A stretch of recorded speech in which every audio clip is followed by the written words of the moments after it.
Welcome everybody to the February CSTN webinar. I want to start by acknowledging the land that I'm situated on is the traditional lands of the Haudenosaunee, the Anishinaabeg, the Lenape, and the Neutral Attawandaron peoples.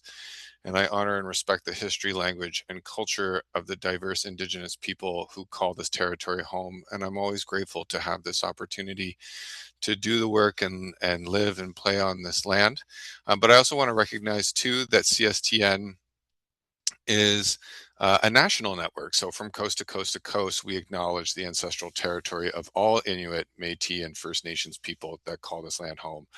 And I subscribe to land acknowledgements by personally stating what I can do as a treaty person. I encourage others to seek learning and discourse about Indigenous communities. And those who learn, please share and please ensure that you're sharing truth. So I try to the best of my ability to make sure that I incorporate Indigenous ways of knowing into my professional practice when appropriate and try to approach it with cultural humility. A few housekeeping items before we get into today's session.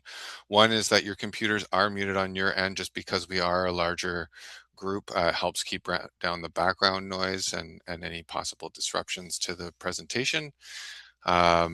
But as attendees, you do have the opportunity to ask questions at any time by putting them in the Q&A box that you can see on your screen. There will be time at the end of the session to be able to answer your questions. So please put your questions in the Q&A box. Please do not put them in the chat box, as that tends to be more active and a little bit more difficult to monitor. So please use the Q&A box. So if you're wondering too, our webinar for today and will be posted, the recording, on the CSTN website following the session at transformshelter.ca.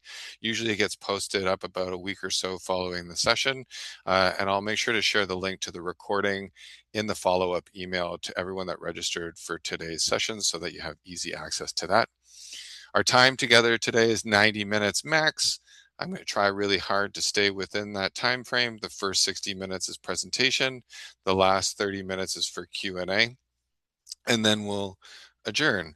Also, please feel free, if you'd like, in the chat box, what you can do is say hello to everyone, introduce yourself, and maybe whereabouts in the country you are joining us today. Would love to see kind of what kind of representation we have in the virtual room with us today.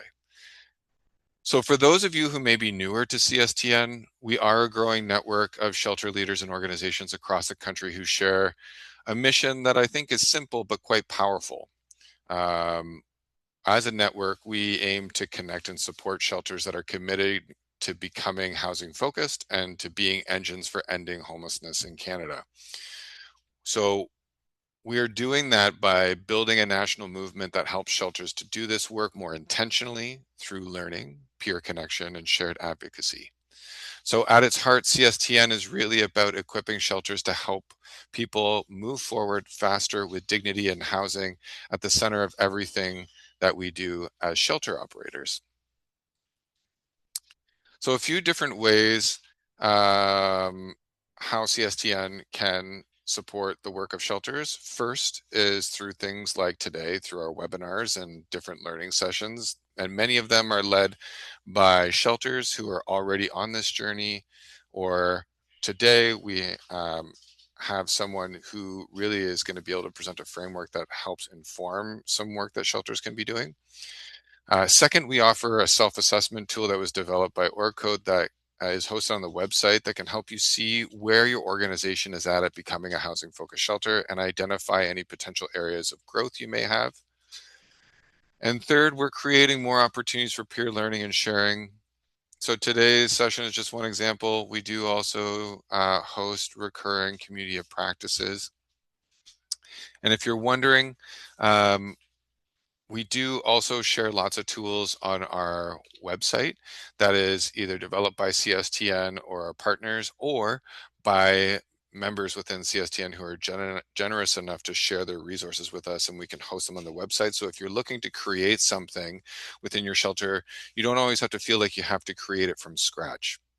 If you're wondering about membership of CSTN, it is completely free, and we invite everyone here to be a part of this community. There is a QR code on the screen that you can pull out your phones and scan that QR code that will link you directly to register to be a member. And being a member is kind of like choose your own adventure. So you can choose how passive or active you are in your membership. But basically, you're saying that you're agreeing to receive occasional emails from us with some announcements or some sharing information of activities or events.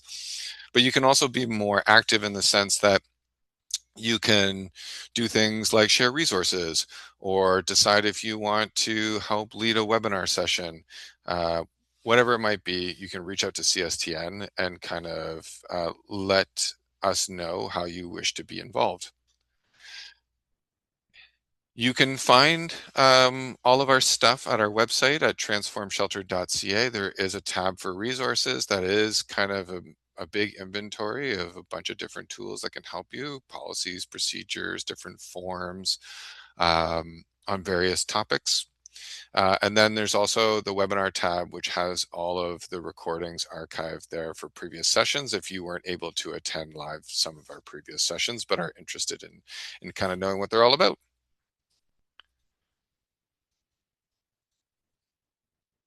I don't know why, but for some reason I can't toggle forward. There we go. So here's just a snapshot of some of our recent sessions that we've had in the recent past. But today's session, we're going to build off of our January session that was titled Same Shelters, Unequal Outcomes, shifting like where we move beyond just recognizing the inequities to taking action. So we know that Black communities across Canada continue to face disproportionate barriers to accessing and sustaining housing. And so today, Dr. Kotick will introduce to us the Black Housing Equity Framework as a practical tool that's going to help shelters address these disparities directly. What we're going to do is we're going to explore the framework, why it matters, and how it strengthens housing focused practices in shelters. Dr. Kotick will share with us how the framework can be embedded in your everyday work, from things like diversion conversations to housing planning to case management and landlord advocacy to support safer and more effective rehousing outcomes for Black shelter guests.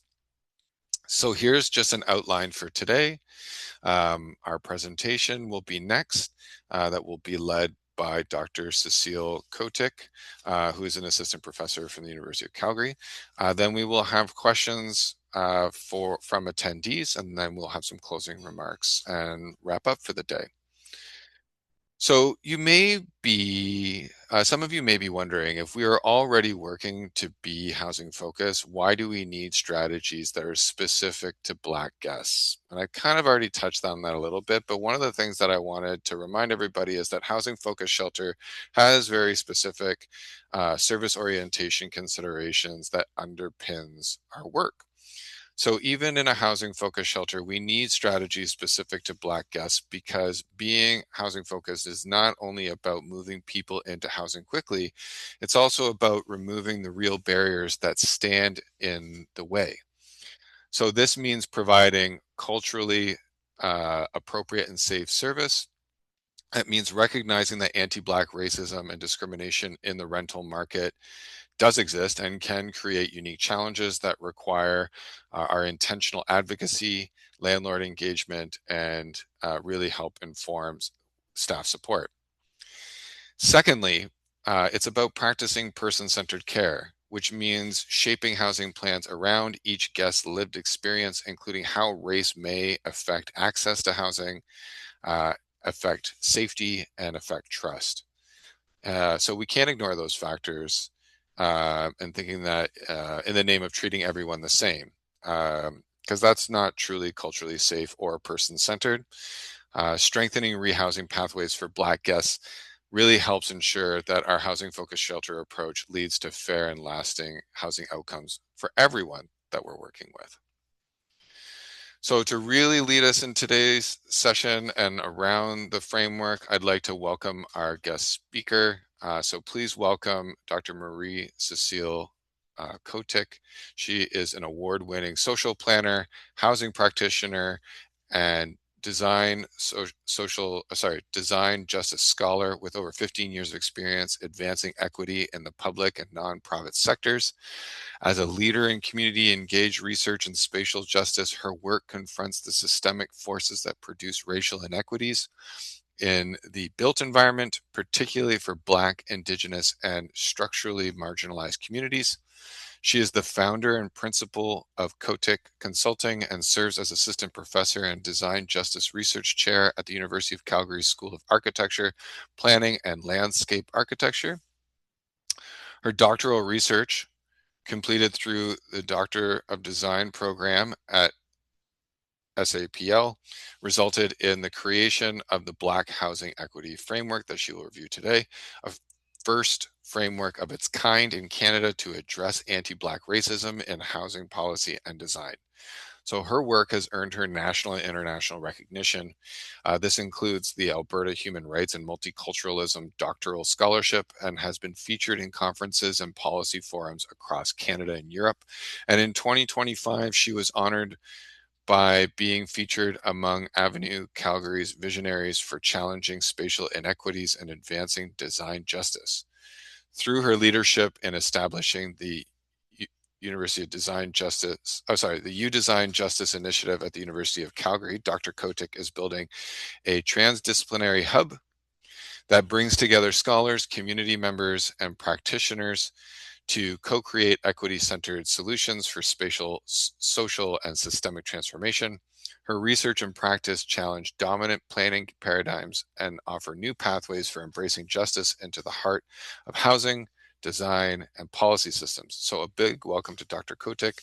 We appreciate you being here, and we're very excited to hear what you have to share with us today.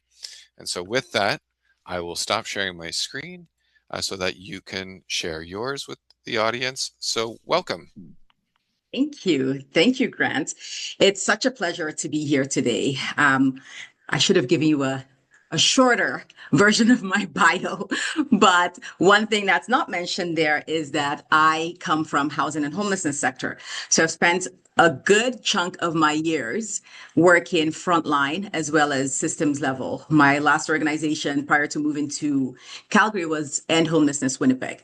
So some of you in that area might know about it, but it's such a pleasure to be amongst your midst today because it does bring back memories of my time, especially working on the At Home Shuswap project prior to us having the Housing First approach or model here.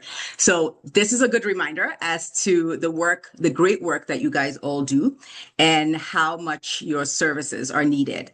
But before I go into my presentation, I would like to take this opportunity to acknowledge that I'm at the University of Calgary, in the city of Calgary, which is the traditional territories of the peoples of Treaty 7 region in southern Alberta. The city of Calgary is also home to the Métis Nation within Alberta, including Nose Hill Métis District 5 and Elbow Métis District 6. So as Grant has set the stage, thank you for that. We want to shift from understanding inequities to what kind of tools can we use to address the challenges that Black individuals face when experiencing housing precarity as well as experiencing homelessness. So these are the learning objectives. So we'll look at operational practice, not just theory. We are going to be focusing on how rehousing pathways can unintentionally reproduce inequities and what can be done differently to change that. So this work is really grounded in global housing injustices and displacement. And the shelter work that you do exists within these broader contexts and structural realities. So this session is about what changes in practice, how we can improve our practice, not just understanding inequities. So before I jump into this presentation, it's important for us to have a shared understanding of the terminologies that we're going to be using today. So the first is anti-Black racism. Dr. Akwa Benjamin defined anti-Black racism as policies and practices embedded in Canadian institutions that reflect and reinforce beliefs, attitudes, and discrimination directed at people of African and Caribbean descent and rooted in their experience of enslavement and colonization here in Canada. One thing I really like about this definition is that it really roots this in the Canadian context. It talks about the history here and the contemporary issues that Black Canadians experience. We also talk about systemic and structural racism, which I think we're onto definition. So we again have that shared understanding as to how this manifests. Systemic and structural racism are forms of racism that are pervasively and deeply embedded in and throughout systems, laws, written or unwritten policies, and I would include practices, entrenched practices and established beliefs and attitudes that produce, condone, and perpetuate widespread unfair treatment of people of color. Another terminology that I would like to highlight is Grant had talked about equity. And that's something that's very important because a lot of times we conflate equality with equity. So equality is when everyone is treated the same way, regardless of needs or individual differences. So this often manifests in our sectors as colorblind approaches, how we see everyone as generalized, how we generalize our approaches, our policies, and our practices. That is what equality is. Equity, on the other hand, is when everyone is provided with what they need to succeed. So this involves that acknowledgement, adapting our methods to really acknowledge that historically marginalized populations have different experiences, and therefore a more intentional and tailored approach is necessary for us to ensure their success. We also take it a step further to look at justice. This is when the cause or causes of the inequity is addressed. So the systemic barriers have been removed. And as you can see in the images, the illustrations here, you can see there's no fence and people no longer need blocks to be able to see over the fence and access the school. So this is when organizations really commit to removing these barriers that individuals face when trying to access services. So when I was doing my research, especially this was during the Black Lives Matter movement, when I decided to dive deeper into understanding systemic racism and understanding the experiences of Black individuals when it comes to housing and homelessness, because I've been in the field, I've done this job, I've engaged with a number of diverse groups. And so it was important being a Black woman and an immigrant from Nigeria and the Philippines to really understand the experiences of Black individuals and families here in the Canadian context and to separate it from the US, because a lot of times we say there's racism in the US, but not in Canada. However, there is racism in Canada, and it stems from our history. We also look at Indigenous history and what's happening currently. And so it's important for us to understand the manifestations of racism. And I wanted to show you this diagram to look at the different levels of racism. So we'll start with internalized, which is the first one. And this is when beliefs and biases are absorbed by individuals over time, how we're conditioned to see people of color through a lens of stereotypes. We look at interpersonal. This level involves everyday interactions that can be between individuals, between staff, between clients. We look at institutional and systemic racism. So these are the rules and policies that exist within organizations and across sectors that produce inequities. We look at structural racism. This refers to the macro level system in which public policies, cultural representations, and other societal norms work together and compound to perpetuate racial inequities. So my research found that racism really manifests simultaneously across all these levels. And real transformation really occurs when we address issues across all levels. So for instance, when we're looking at the shelter system, training frontline staff, which is interpersonal, must be accompanied by a review of policies, which is organizational, institutional, and changes to, for instance, funding criteria, which is looking at the systems level. So historical exclusion has set the stage for current disparities, and contemporary systems continue to uphold these disparities. So if we want different outcomes, we must really implement anti-racist design, policy, and accountability throughout the entire processes. So these levels of racism have significant impact on an individual's life and trajectory. And I would like to share a story from a research contributor, an individual that I met at a shelter here in Calgary that was experiencing homelessness and housing precarity. And I really want to illustrate how systemic anti-Black racism affects an individual throughout various phases of their life. And so this story really highlights how these racist interactions shape their life path and serves as a way to also honor the individual in this story. So based on actual events, this narrative reveals the life-changing consequences of racism and emphasizes the urgent need to address it. So I will play the video. Grant, can you hear it? Meet Ikenna. Ikenna grew up in a two-parent Yes, house. but you may want to turn the volume up a bit.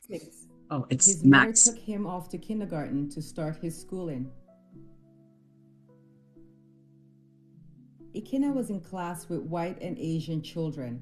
However, in school, some of the white and Asian children made fun of his skin color, saying things like, "Ew, why is your skin so dark?" Ikenna was deeply hurt by these comments, but had no one to turn to for support. The bullying continued, and one day, Ikenna defended himself against a kid who called him a black monkey, told him to go back to where he came from, and even shoved him. Ikenna punched the kid, and as a result, the teachers suspended him, labeling him as aggressive and violent. Years passed, and Ikenna found himself struggling in school. He felt that the teachers were treating white students better than he and his fellow black students. Even when he asked for help, the teachers were unresponsive, telling him to go do it yourself. Ikenna felt like he didn't belong in school, and eventually he dropped out at the young age of 15. As a result of his lack of education, Ikenna had difficulty finding meaningful employment and kept running into trouble with the justice system. Ikenna stated, "The policing is really bad. I have been in multiple situations where me and my friends are driving. A cop will be driving in a different direction and see us and turn around, stop us and search us. Call the gang unit. Every time, there are like 10 cop cars stopped and searching us. And then they let us go when they don't find anything. On other occasions, they will just stop us and ask our names, even if it's illegal. If we don't give it to them, then they put us in a cell for 24 hours and then let us go." he felt trapped in the system with a curfew and frequent check-ins from the police, making it impossible for him to work.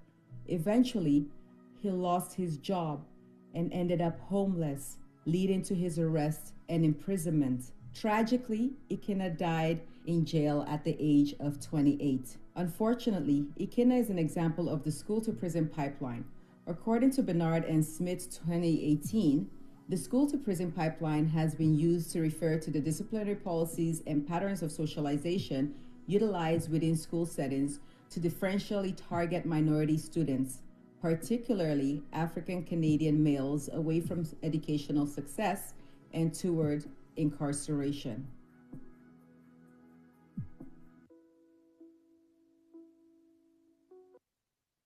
So this is a heart-wrenching story, and unfortunately, this experience is not unique to this individual. Many of us experience this today, but it's important for us to understand the impacts of racism and the consequences of this on individuals and families and our society as a whole. So now let's look at the context, structural inequities. So we see that Canada's history of enslavement, segregation, and dispossession continues to shape structural inequities in housing and wealth accumulation. Black Canadians disproportionately experience eviction, housing discrimination, homelessness, and inadequate housing conditions, despite housing being recognized as a human right. For Black Canadians, homelessness is a result of various racially inequitable systems that have been perpetuated by anti-Black racism in policies and practices. Housing inequity is structural, not incidental. Now let's look at structural and systemic inequities shaping rehousing for Black shelter guests. Structural inequities rooted in anti-Black racism shape both experiences within shelter systems and pathways to permanent housing, producing longer shelter stays, higher housing instability, and elevated risks of returning to homelessness.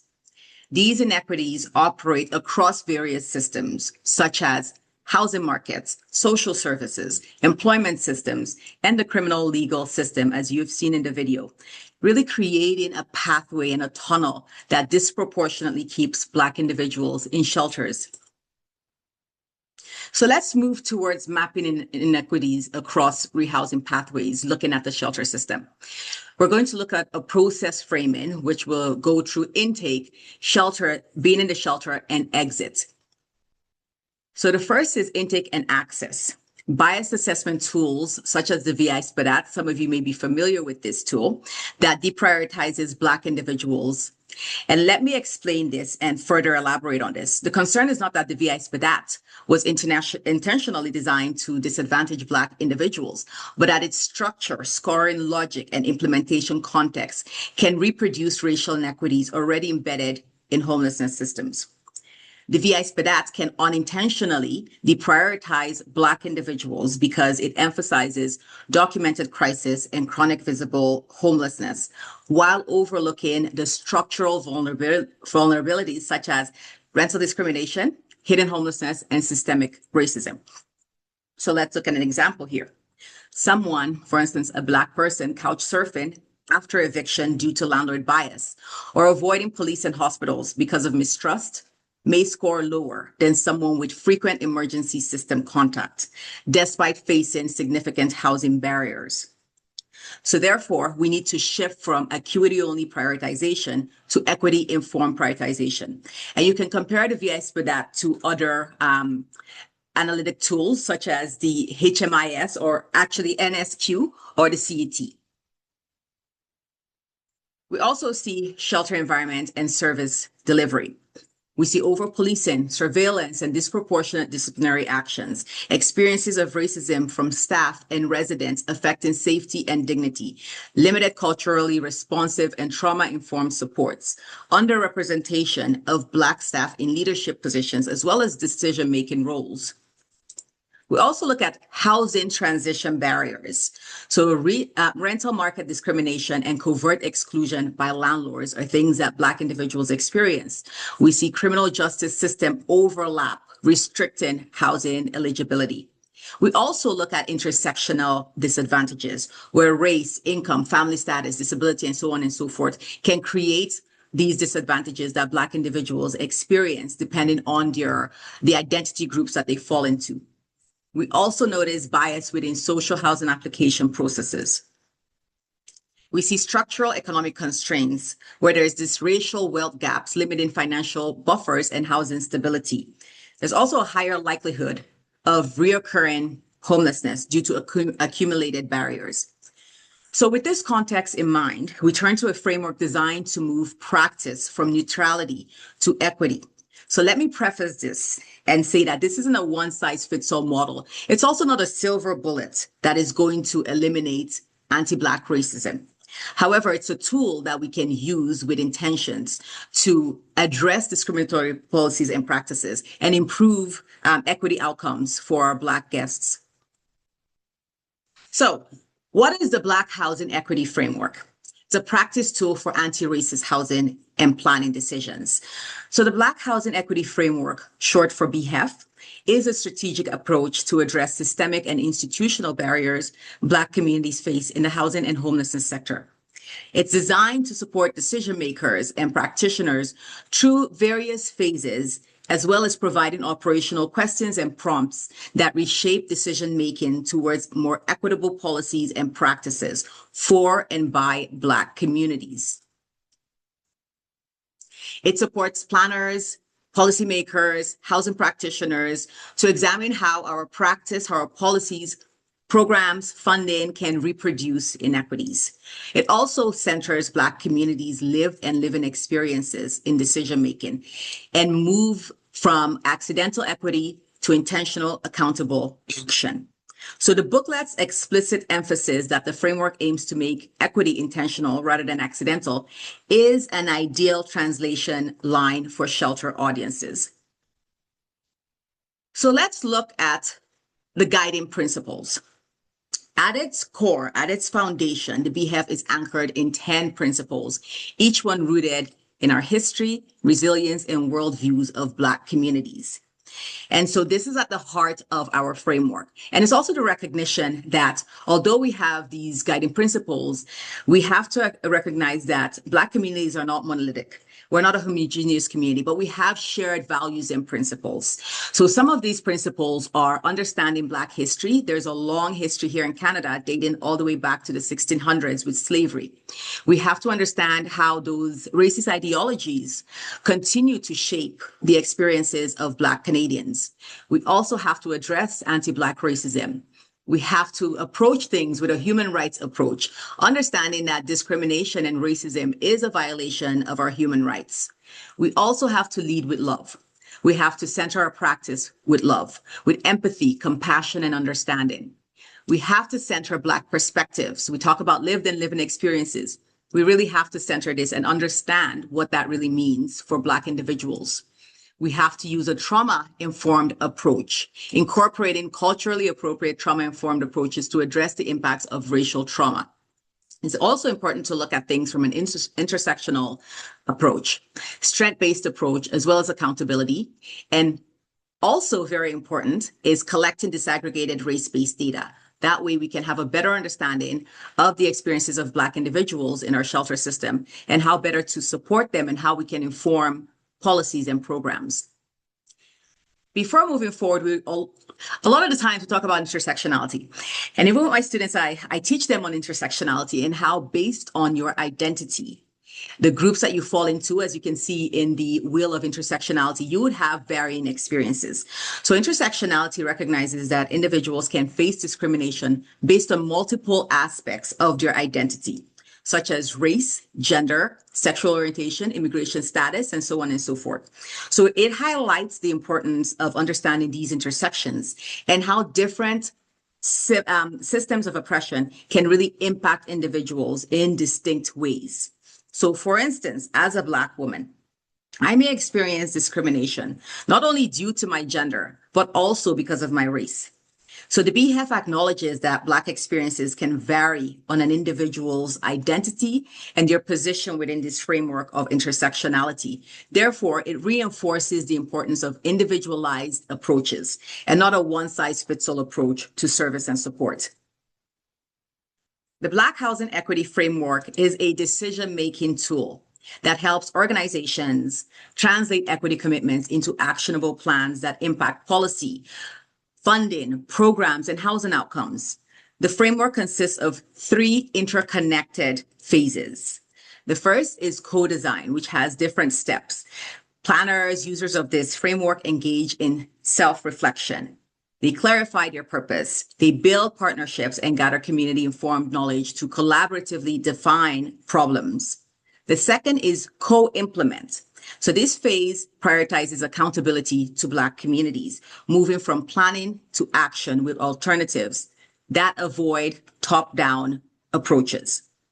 The last is co-evaluate, because we have to understand if our approaches are working or not. And so co-evaluate is really emphasizing that accountability and sustainability. And this phase ensures that planning decisions produce equitable impacts over time and do not repeat past harms. If you notice, I have co in all the phases because it talks about how we have to work collaboratively with our clients. So these phases, it's important to note, are cyclical. They're not linear. They foster ongoing equity-centered planning throughout policy development, project delivery, and organizational practice. So ultimately, the Black Housing Equity Framework is a practical tool for really examining and addressing the influences of race and power on housing access and outcomes, guiding organizations in their efforts to reduce these inequities. So now let's move from awareness to action. The question now becomes, what does the BHEF look like in everyday shelter work? The BHEF is a flexible framework that really allows users to implement a micro version of its phases in their daily work, not just during large-scale policy reforms or redesigns. For instance, let's consider a scenario where a frontline worker uses the BHEF to align its 3-step phases with the shelter process, looking at intake, case planning, housing search, landlord engagement, exit, and follow-up. So in these scenarios, you'll be able to identify how to apply an equity lens to your practice. So let's look at the context here.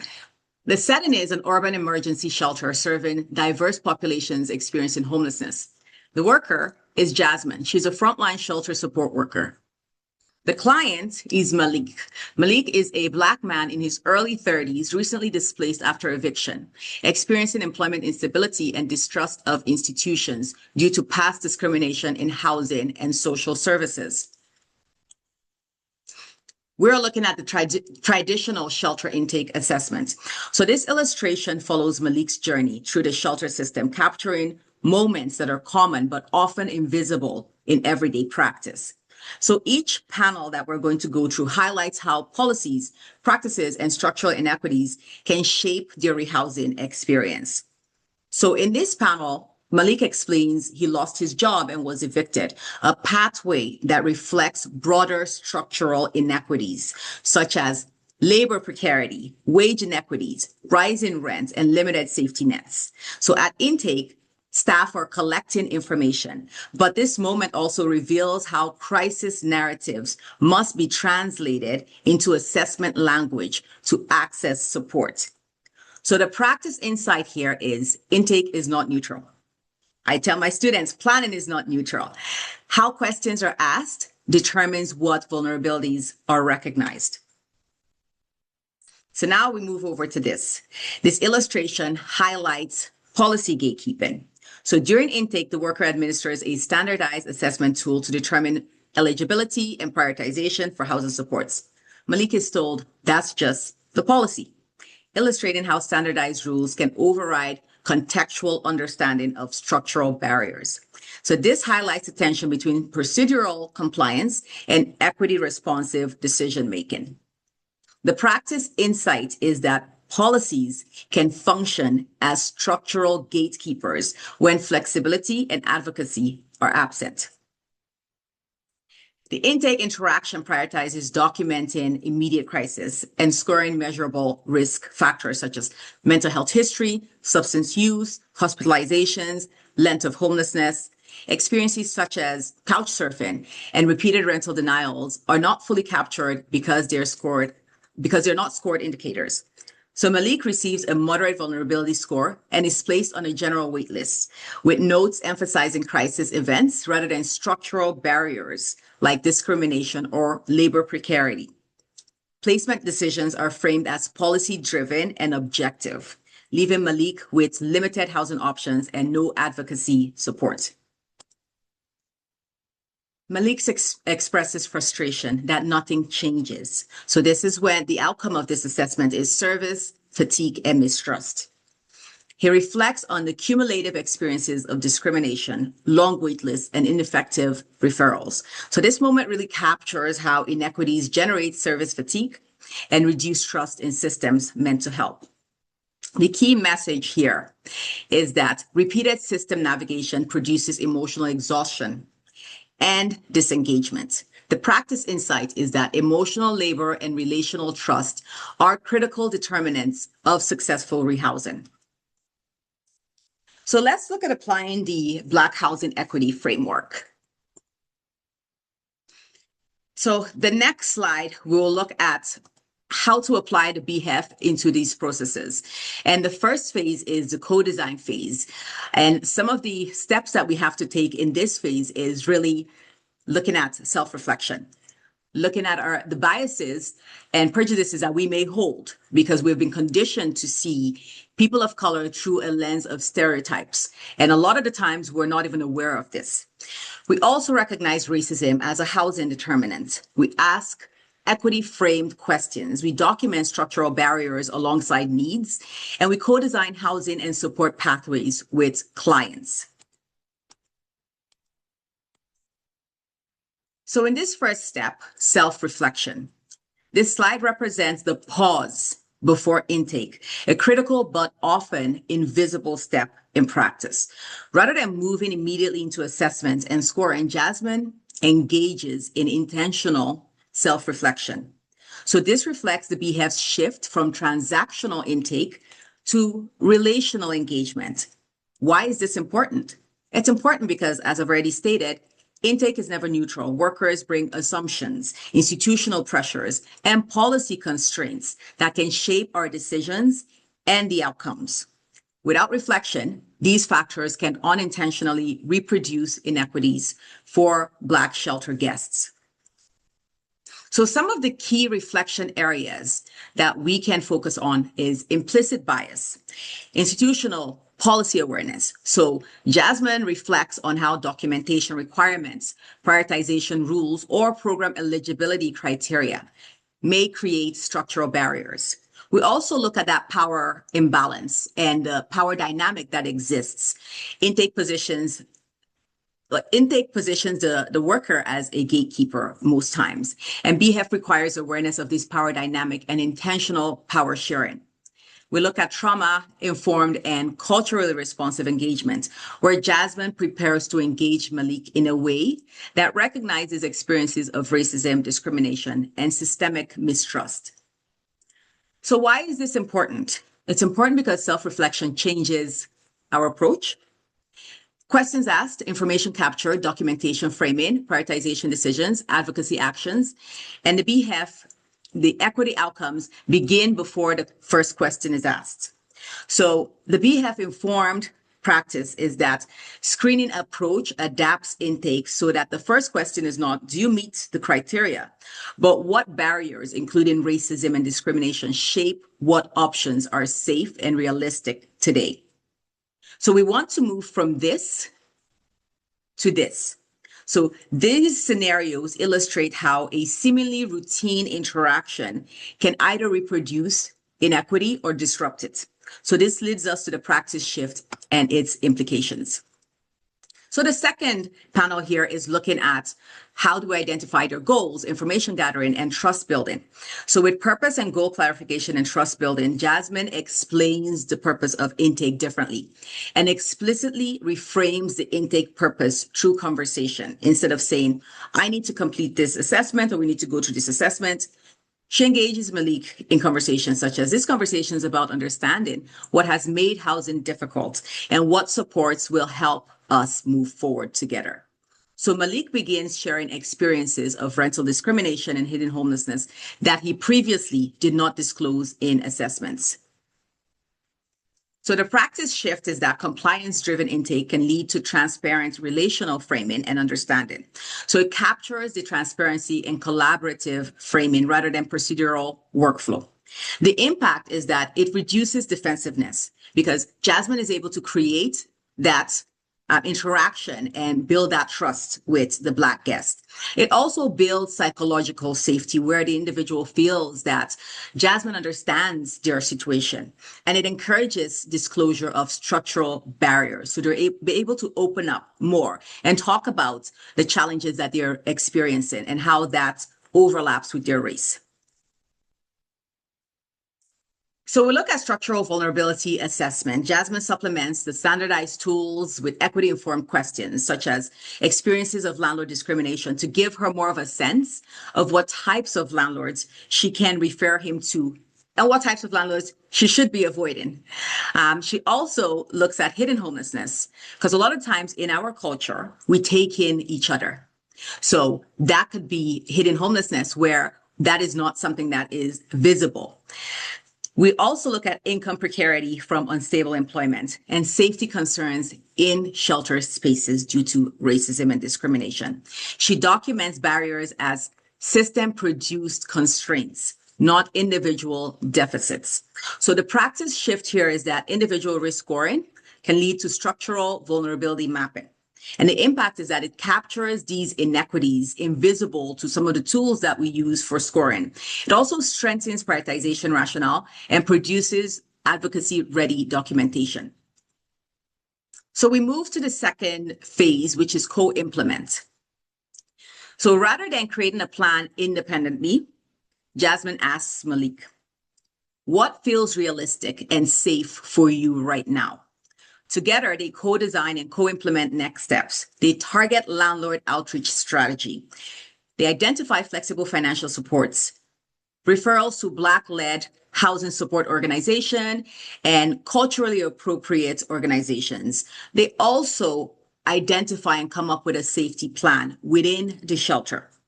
So the practice shift here is that the worker-led case planning leads to co-designed housing and support strategy. And the impact is that it increases client ownership and agency. These plans reflect their lived and living experiences and the constraints, and also creates higher engagement and follow through. We look at active advocacy, system navigation, and case management. So Jasmine uses these documented structural barriers to advocate. So she brings this up at their meetings, with housing priority meetings. She also contacts landlords using an anti-discrimination script. So she is mindful of the landlords she reaches out to. I always say it's like a matchmaking thing that we do. When I was in housing, I know landlords that say, I don't want Indigenous people here. I don't want Black people here. So I avoid them like a plague. And I focus on landlords that are more culturally aware and more accepting. So it's the same scenario here. So she also, during this process, Jasmine identifies and anticipates unintended consequences, such as re-traumatization during housing searches, and proactively contacts Malik with community partners for culturally responsive support. And she connects him with culturally supportive community partners. She also flags Malik's case in the housing prioritization meeting. So the practice shift is looking at the neutral coordination that can lead to intentional advocacy. And the impact is it reduces landlord gatekeeping effects, it improves housing referral success, and also strengthens inter-organizational accountability. So the last phase here is co-evaluate. So how do we know what we're doing actually works? So the scenario here is that as Malik pursues housing opportunities, Jasmine collects data.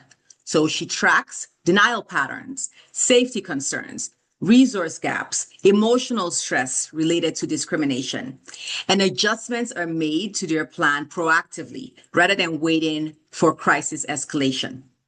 The practice shift is that outcome tracking can lead to equity monitoring.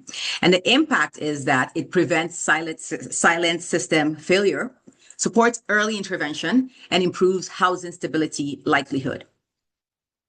So after this process, Jasmine participates in a team reflection huddle. So the team come together with management and they identify what barriers were structural versus individual.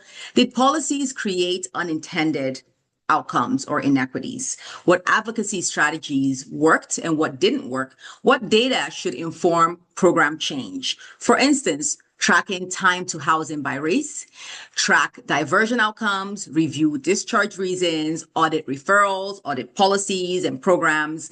So the insight is that we create integrated templates, and these templates can be revised. We also have staff learning, policy and program evaluation. This case closure leads to organizational learning loops. Impact here is that it converts individual experience into system improvements. It builds equity competency across staff and also supports structural change and accountability. So what we have seen in these scenarios is not simply a change in conversation. It produces tangible outcomes. The outcomes extend beyond placement. They include stabilization, restoration of agency, reduction of systemic barriers, and trust building with service systems. These outcomes improve housing sustainment while strengthening engagement and equity. So now, this is where we need management. So when we look at our systems, as I talked about in the levels of racism and how we have to tackle that at various levels, not just frontline, we also have to look at our organization. So frontline practice can change only, or the work can change only if leadership changes the enabling conditions. So each step therefore requires both practitioner competencies and management levers. So we see some management levers across the workflow, and some of the key points are reflective workplace culture. So we embed anti-racist hiring, reflective supervision, and relational performance metrics so staff can examine power, bias, and uncertainty without penalty. So the leadership role here is legitimizing reflective practice. We always say in our practice, we have to be a reflective practitioner, and this has to be the core of our work. The second is equity-informed intake architecture. So redesign intake as a learning process through structural vulnerability prompts, culturally responsive training, and lived experience governance. The leadership role here is shifting that assessment tool from compliance to understanding. We look at structural vulnerability integration. We incorporate systemic indicators into prioritization and allow professional judgment when standardized tools obscure inequity. So the leadership role here is for us to recognize practitioner discretion as equity practice. Power shared housing planning. Enable co-design housing pathways through flexible funding, partnership with culturally specific providers, and manageable caseloads. Hear this a lot. So the leadership role is prioritize relationship-based outcomes over efficiency metrics. Institutionalized advocacy. We embed advocacy into job roles. Policy guidance, escalation pathways, and system partnerships to address discrimination across the housing ecosystem. The leadership role here is making advocacy an organizational policy rather than an individual effort. We look at equity monitoring during implementation, using dashboards, disaggregated reporting, and rapid response mechanisms to identify and to respond to inequities in real time. Leaders can move from outcome tracking to equity surveillance. Organizational learning and accountability. We create continuous learning loops through reflection, huddles, policy revision, connecting with other networks that work with Black communities and are they're more knowledgeable about the nuances that Black people face. We also execute accountability for equity outcomes. The leadership role here is we're converting case experience into system intelligence and change. So we look at cross-cutting management levers, so how we can operate across all steps. And this is more of a short list of what management can do, which is looking at governance, data infrastructure, workforce development, resource flexibility, policy architecture, partnership ecosystem. So the framework success really depends on its integration into institutional systems. It's not static. It must grow as communities change and as we learn. And it also has to lead to a deepened understanding and awareness. So to embed these ethos system-wide, we must really institutionalize equity competencies, use disaggregated race-based data transparently, fund community-led solutions, and build cross-sector accountability. So the central takeaway is that equity is not an add-on. It should be the core of our work, and it is a design and planning choice. Trust building, cultural responsiveness, trauma-informed practice, and power sharing produce stronger housing outcomes. Ultimately, strengthening rehousing pathways is not about doing more work, but doing work differently. When shelters integrate equity into interactions, planning, and accountability structures, housing success becomes more sustainable and just. Thank you. Wow. Thank you, Dr. Kotick. I mean, I don't know if you noticed at any points during your presentation. I guess you couldn't because you're in full presentation mode and full screen there, but I was vigorously taking notes. And I think the thing that really kind of stood out for me, one is I want to appreciate that you took kind of this framework and then really showed in a very concrete way, kind of through a case study, is how to like do its micro application for people when thinking about day-to-day interactions and work with shelter guests, and specifically Black shelter guests like Malik. But I appreciate that you gave that lens of like saying our day-to-day work can only change so much. We also need to look at how management and leadership can look at those structural factors that really kind of impact our work and our workflow. So for me, I kind of think about this as like, you know, when we see inequities, so if we see it, flag it and address it, right? So that we can like test new processes and then measure those results. Because as you kind of mentioned, it's not a magic bullet. It's not going to be like transform everything overnight, but it does provide some guidance around what we need to look at and how we go about addressing those inequities piece by piece. I will pass things over shortly to our friend Kevin Webb from the DI, who's graciously agreed to lead our Q&A portion of the session. But I do want to first encourage people to say, if you do have questions, now's the time to put them in the Q&A box. So please add them in there. But I wanted to ask selfishly my own question here, Dr. Kotick, is that, you know, you mentioned that questions like what we ask and how we ask them are very, very important.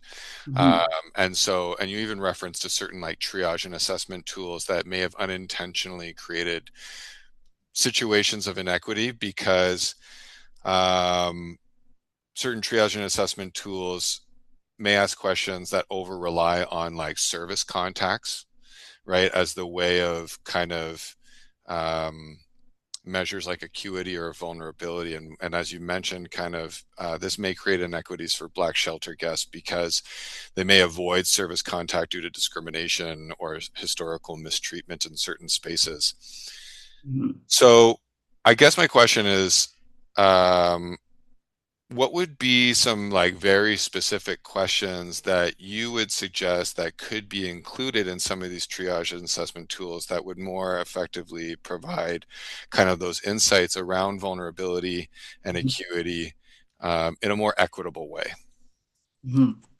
That's a very good question, because a lot of times we are, and this is to acknowledge the work, the great work that everyone is doing. And I completely understand.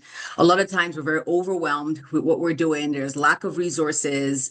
We're really on the go nonstop. But before I answer that question, I also want to acknowledge the Calgary Drop-In Center and Kevin, because without them, this work wouldn't have been done. So they were the ones that helped me engage with Black people in the shelter system in the Calgary Drop-In Center.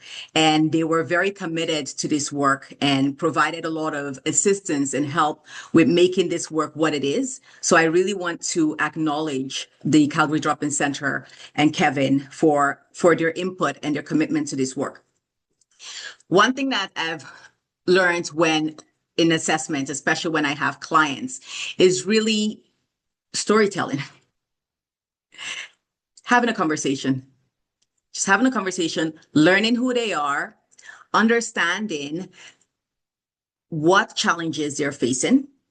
And from those stories, I'm able to pull certain things from that. So for instance, if they talk about their landlord doesn't like them and their neighbors say they're too loud, those are cues for prejudice and biases that the neighbors may face or the landlord may face.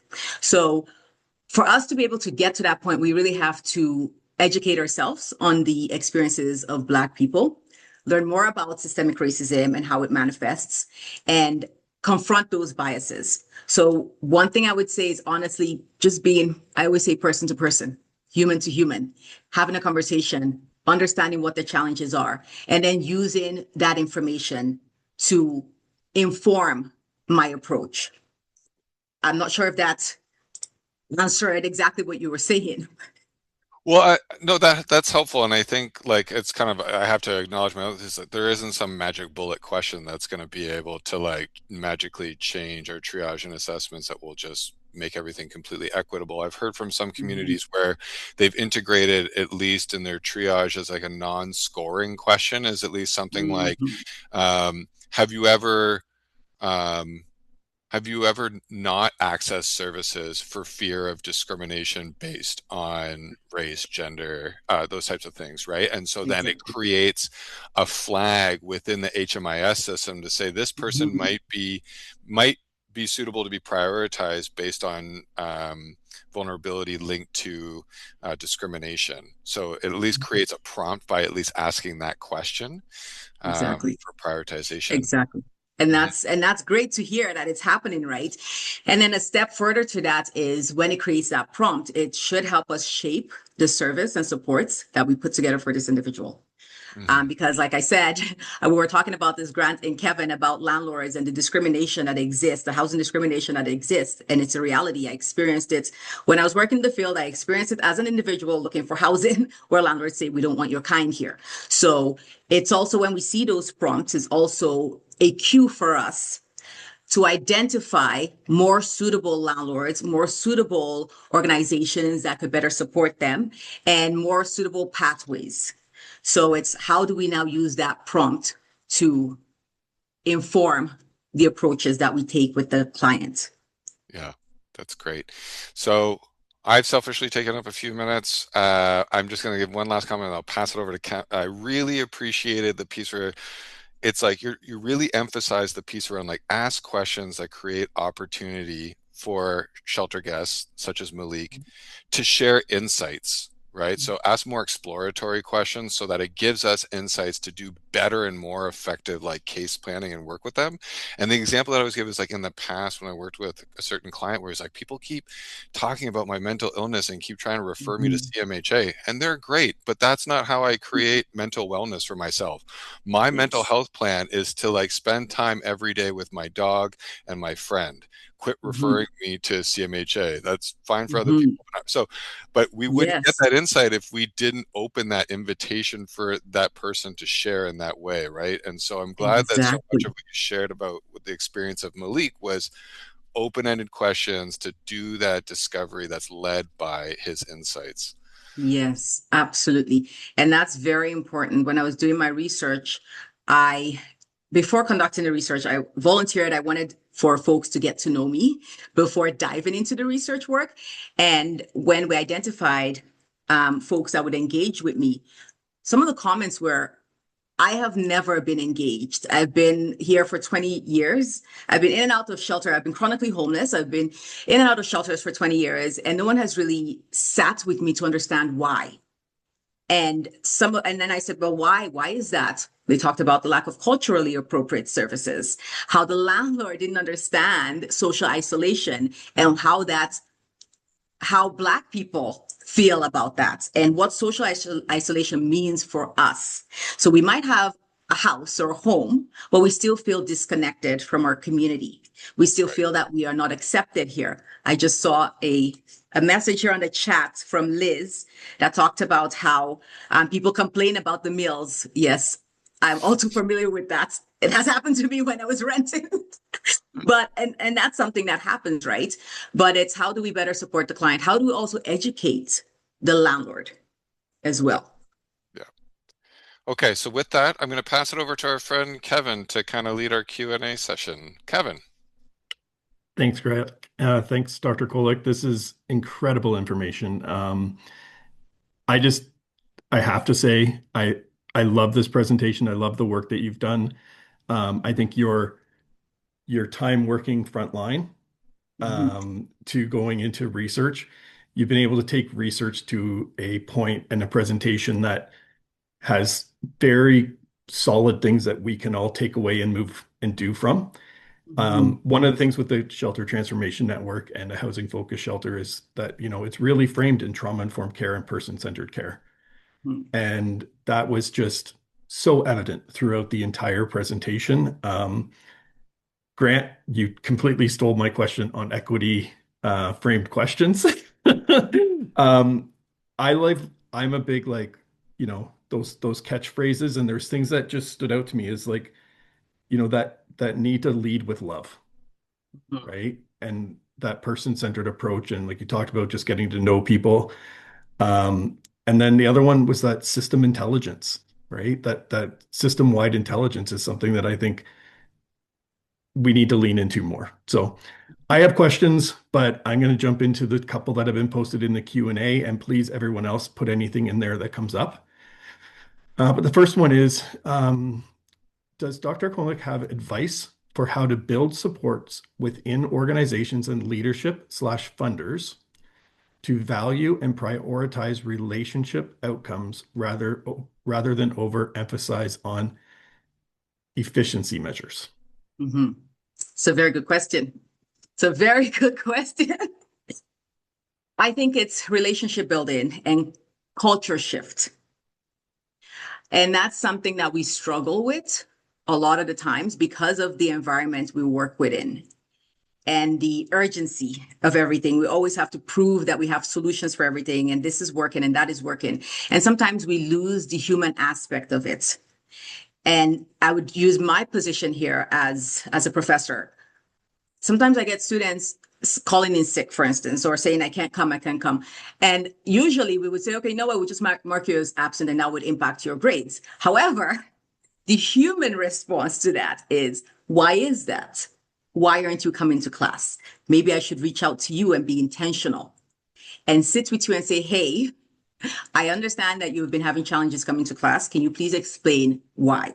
And even that relationship building can even change the way I record their absences, or even how I approach in general students that are in similar situations. So even that alone will help me shift that culture and also shift the culture of our institution to be more relational. And I would say it has to do with a culture shift. We have to really all recognize and value that we need to relate better with each other as human beings, as just as a bare minimum as human beings. And that's why the love-centered approach, when one of the research contributors said that, I thought, oh my goodness, I never thought about it. You know, I never thought that should be explicit, but we do it, but it really needs to be more explicit. So I think it's a culture shift and we just have to be committed to it. Yes, Grant. Oh, I loved your answer. And I think sometimes I think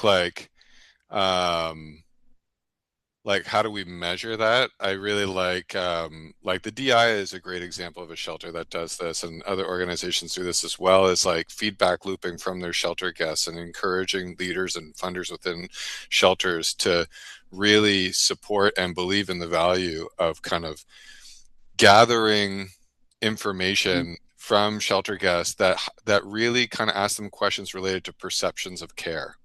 So perceptions of care questions are really, really valuable to help measure those kind of relational outcomes that you're trying to evaluate that maybe you can suggest to funders or leaders. So, right, like the percentage of your shelter guests who might be reporting like, I feel respected by staff, or the percentage that agree that staff worked with them on housing goals based on their specific goals, needs, wants. I'm not sure, like, Kevin, if there's anything you wanted to add to that. So No, I love it. To be honest with you, like we use a system for live guest feedback. And through this, I love these webinars because I learn something every time and I just like to take away something. But I think like we're going to actually probably add in that question, like, have you ever not accessed services because of racism or prejudice or anything like that, to try to grow from there. But yeah, so I just think it's great. even a question like really simply like, do you feel like you can be honest with staff without fear? Right? Yes. Yeah. That's a great probably relationship outcome measurement question. Yeah. And that's important because another thing too is how trauma shows up with Black communities can be different. And one of the panels that I showed was the fatigue and exhaustion. When they keep bumping into these barriers, trying to get their needs met and trying to have their stories heard, and they're just dismissed, they can get super frustrated. And unfortunately, because of the stereotype that Black people are aggressive, some people would respond with banning them and automatically closing their file and kicking them off the caseloads and things and telling them they can't come back. But it's that recognition that we have to understand, where's that frustration coming from? How can we help better? And like we've talked about, is just the questions too, is be more relational instead of just going through a checkbox. It's having that conversation, getting to know people as people, and then sifting through that information to inform how we're going to approach that individual, but making sure that an individual is at the center of it and has their voice heard and they're encouraged to participate. Awesome. Yeah, that's that assertive engagement that, again, part of that shelter transformation network that we talk about all the time. So Hmm. I want to get to a couple other questions here because we've got a three more. Um, what is your advice about any specific elements or interventions of the BHAF for eviction prevention work? Mhm. One thing with eviction prevention, it's very important that we identify these things from intake.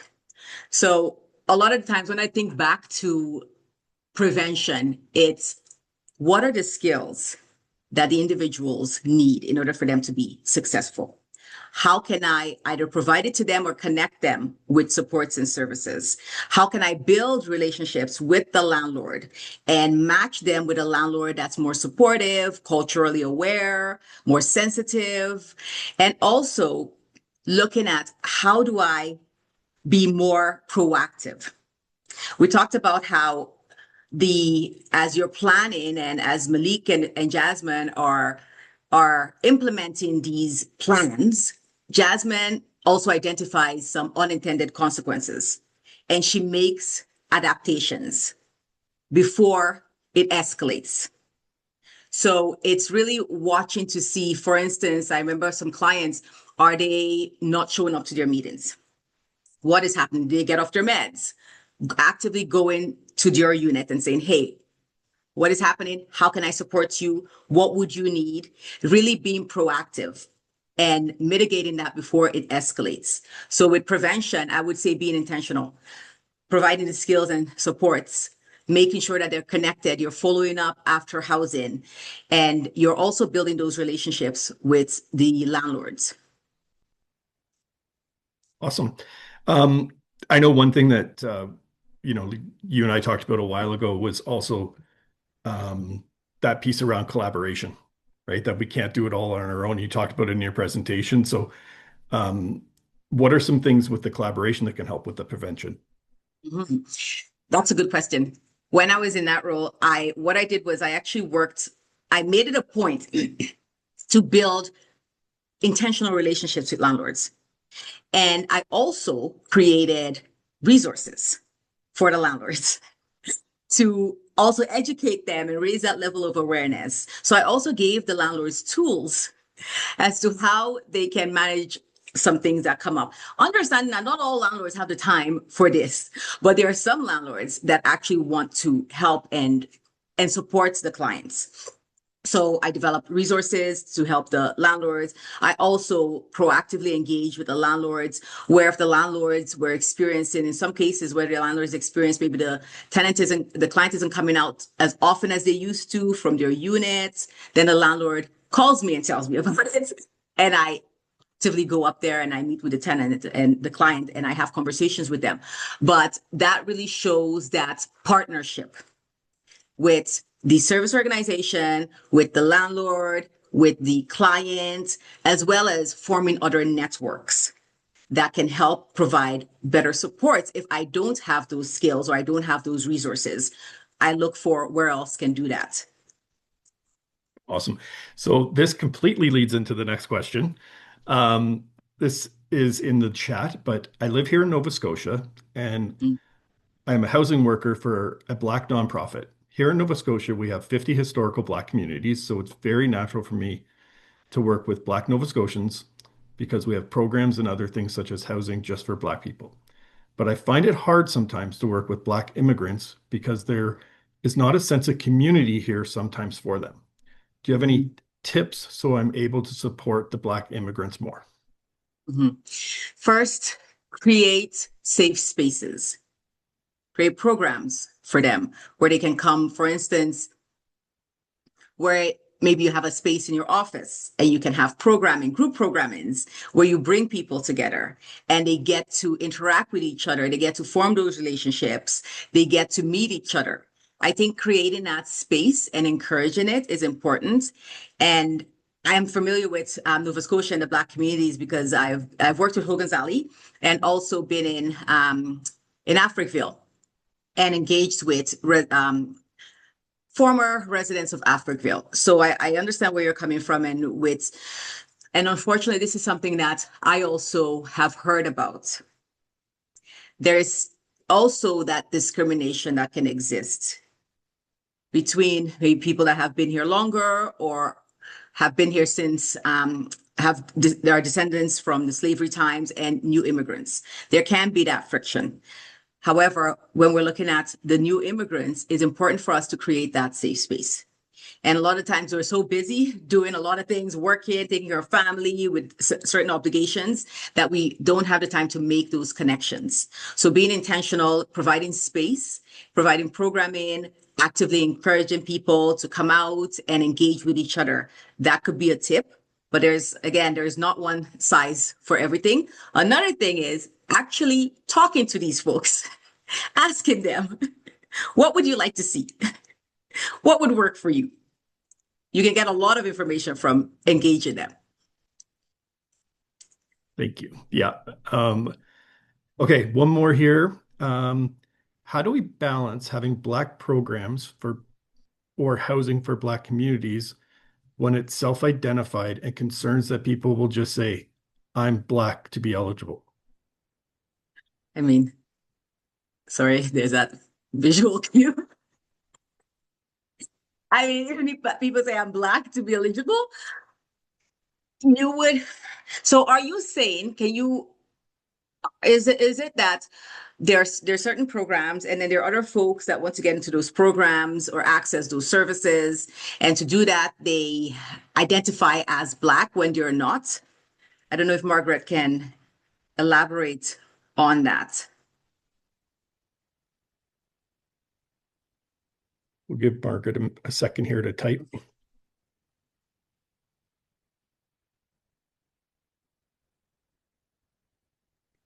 I've also just unmuted you, Margaret. If you're allowed, Yes. I did it so you can allow to talk, sort of thing. If you'd prefer to just share verbally, you have Thanks, that Grant. option.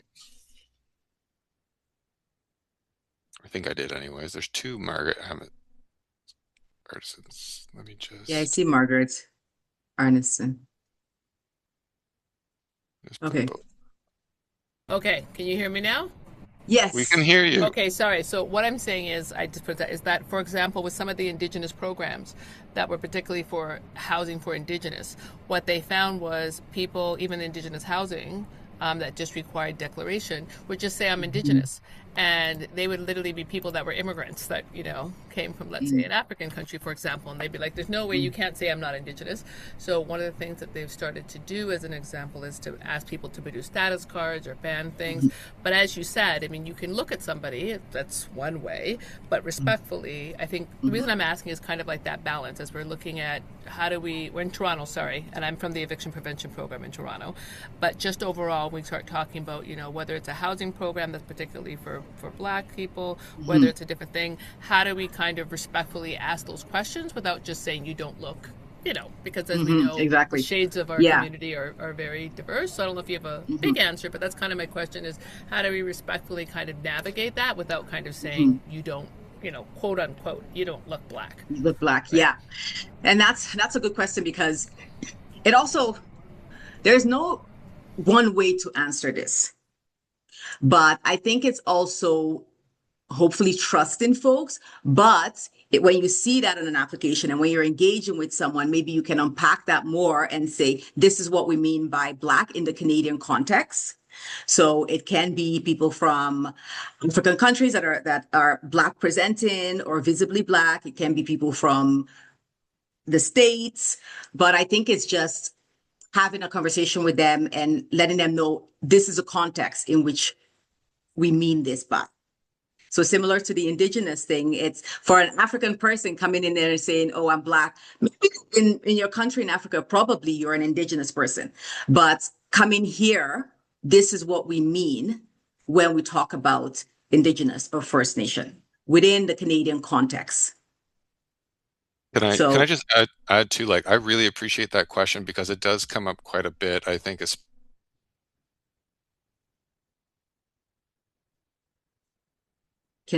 Grant is okay. Grant is frozen. Grant's frozen. He's the main moderator. I don't know where he was going with it. But I absolutely do love that response. Like, it's an eye-opening one. Mhm. When you Yeah. talk about that, about like someone coming from another country and they are native to that country, or like Mhm.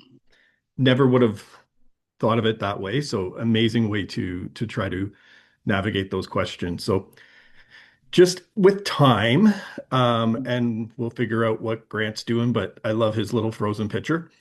Um, I want to just ask one more question, because I think Grant's going to need a couple minutes to just wrap us up.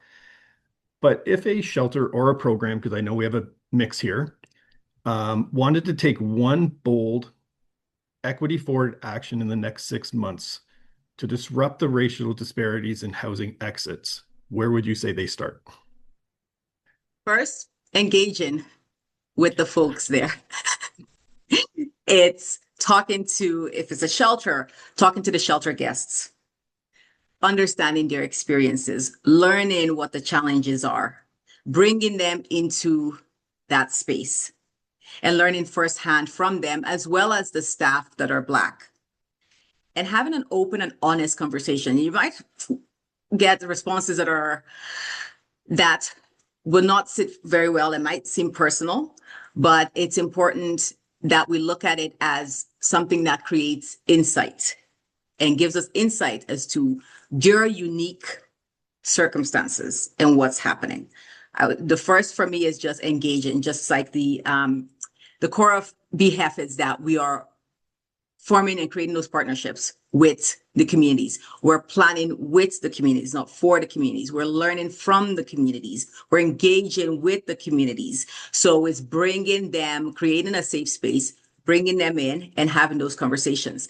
And I know too, Kevin, Calgary, the Drop-In Center has also initiated a feedback response mechanism where folks at the shelter can actually anonymously enter feedback. So that's another option where if people are not comfortable meeting and chatting, you can have different options for them to engage anonymously. But with that, you have to listen and actually do, or at least come up, respond in a way that shows that they were heard. Because a lot of times we do surveys and we say, yeah, thank you, and that's it. Nothing comes out of that.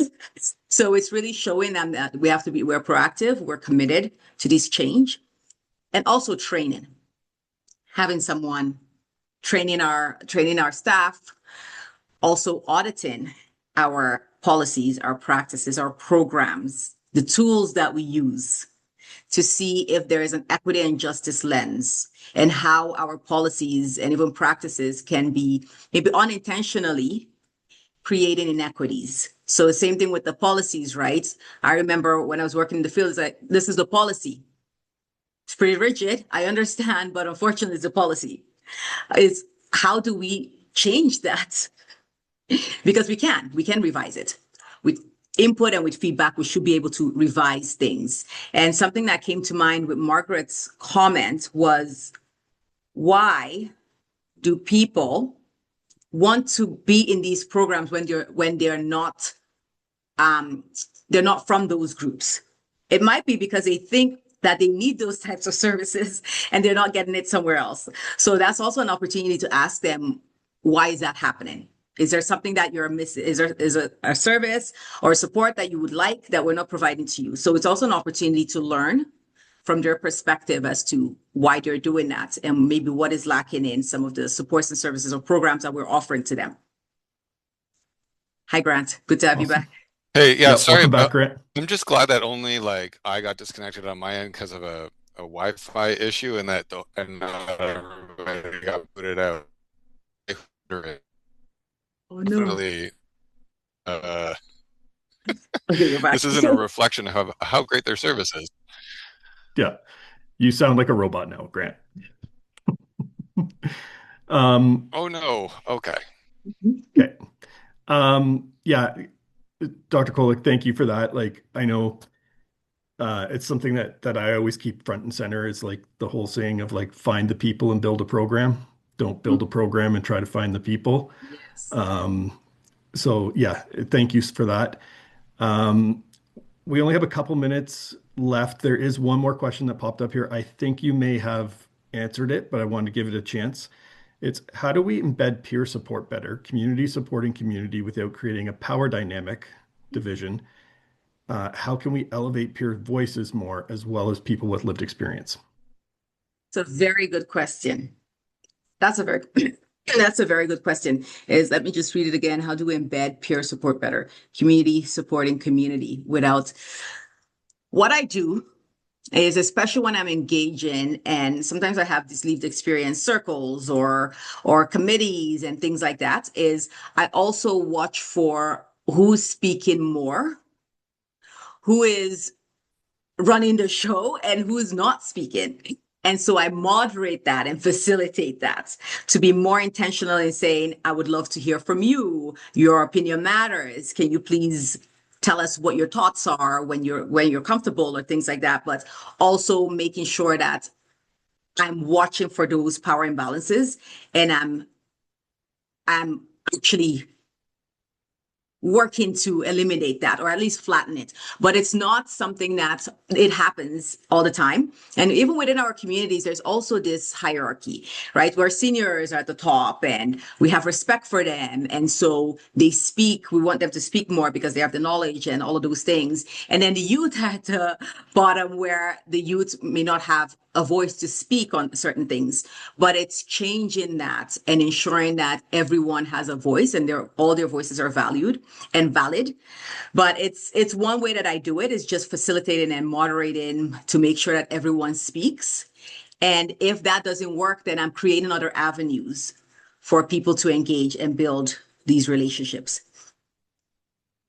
Thank you for that. I just finished a training on it, on facilitating meetings and projects and that type of thing. And one of the things that came out of it was actually, if you have individuals, like, the roundtable at the beginning and the check-in at the beginning, not doing it as an icebreaker, but that the quiet people in the room are 2 to 3 more times likely to speak up if they speak in the first minute to 2 minutes of the meeting. So a really kind of interesting thing building off of that. So yeah, it's a good strategy. Thanks for sharing that. Yeah. Dr. Kolek, I really want to thank you for this. I've had the opportunity to work with you on and off for a couple of years now, and I learn every time that we have the chance to chat, and I'm looking forward to, in a couple of weeks or whenever, getting together with you. I want to thank everyone for attending today's webinar. I'm not sure what the next one is, but Grant and I will figure that out. But I hope that everyone can attend and that you've taken something from this. And we look forward to connecting in next month. Grant, you want to try to say something? Thank you all so much. Am I still a robot voice? No. No. Okay. So our next session will be actually on March 23rd, and it will be led by a presentation from John DeCarmine, who's the principal consultant from OrgCode Consulting, and it's the Bridge In session. So this was one that had to be postponed from last August, and it's all about strengthening the connection between street outreach and shelter services in order to improve housing outcomes for people who may be unsheltered. So more information will come out about that. I'll send out a follow-up email with links to a feedback survey. And I want to echo Kevin's words. Is just a big thank you to everybody involved. A big thank you to you, Doctor. A big thank you to Kevin for taking the lead on the Q&A, and everybody's patience as I got bumped off from internet disruption. And thank you to everybody for your attendance, your participation. It's been a wonderful hour and a half together. So with that, I hope everybody has a great Wednesday and a great week, and let's all stay in touch and support each other where we need to. Thank you all so much. And thank you for all the work that you do. Thanks for having me. Take care. Bye, everyone. Bye.